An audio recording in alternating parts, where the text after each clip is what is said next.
4 श्लोक 10। वीत राग भय क्रोधा मनमया मामू आश्रिता बहवो ज्ञानतपसा पूता भवदाग मागता। मतलब आसक्ति भय तथा क्रोध से मुक्त होकर मुझ में पूर्णता तन्मय होकर और मेरी शरण में आकर बहुत से व्यक्ति भूतकाल में मेरे ज्ञान से पवित्र हो चुके हैं। इस प्रकार से उन सबों ने मेरे प्रति दिव्य प्रेम को प्राप्त किया है। अर्थात जैसा कि पहले कहा जा चुका है कि विश्व में आसक्त व्यक्ति के लिए परम सत्य के स्वरूप को समझ पाना अत्यंत कठिन है। सामान्यतया जो लोग देहात्म बुद्धि में आसक्त होते हैं वे भौतिकतावाद में इतने लीन रहते हैं कि उनको लिए समझ पाना असंभव सा है कि परमात्मा व्यक्ति भी हो सकता है। ऐसे भौतिकतावादी व्यक्ति इसकी कल्पना तक नहीं कर पाते कि ऐसा भी दिव्य शरीर है जो नित्य तथा सच्चिदानंदमय है। भौतिकतावादी धारणा के अनुसार शरीर नाशवान, ज्ञानमय तथा अत्यंत दुखमय होता है। अतः जब लोगों को भगवान के साकार रूप के विषय में बताया जाता है तो उनके मन में शरीर की यही धारणा बनी रहती है।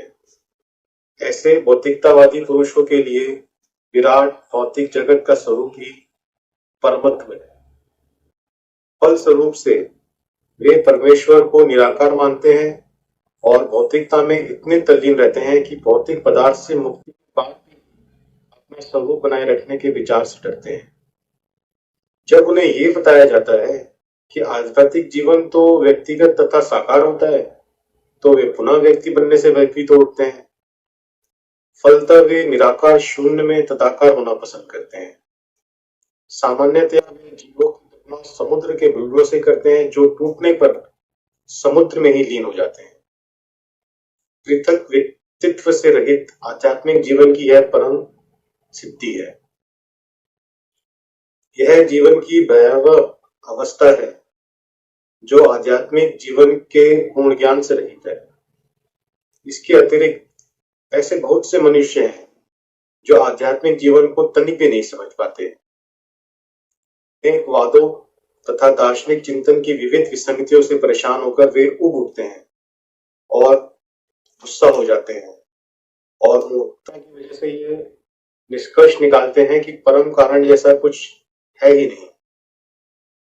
इसलिए प्रत्येक वस्तु अंतोक्त्वा शून्य है।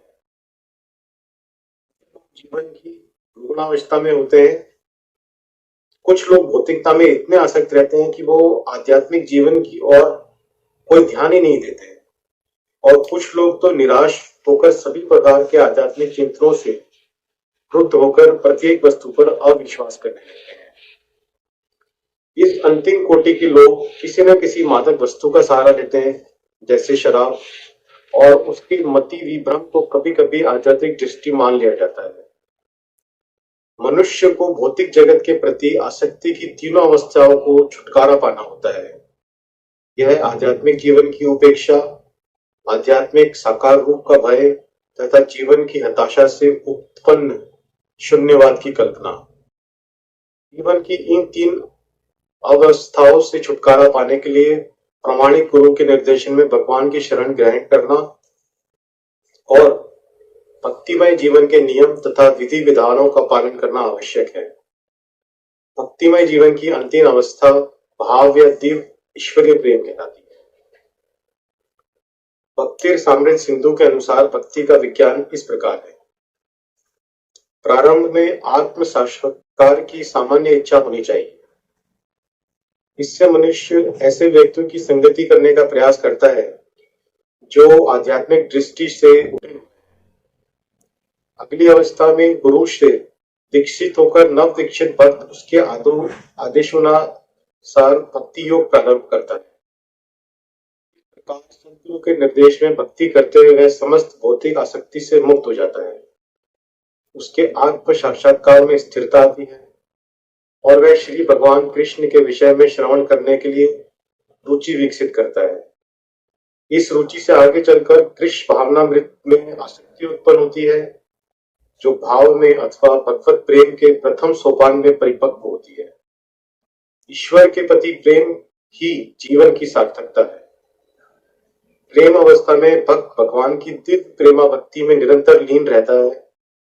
अतः भक्ति की मंत्र विधि से प्रामाणिक गुरु के निर्देश में सर्वोच्च अवस्था प्राप्त की जा सकती है और समस्त भौतिक आसक्ति, व्यक्तिगत आत्मा आध्यात्मिक स्वरूप के भय तथा शून्यवाद से उत्पन्न हताशा से मुक्त हुआ जा सकता है।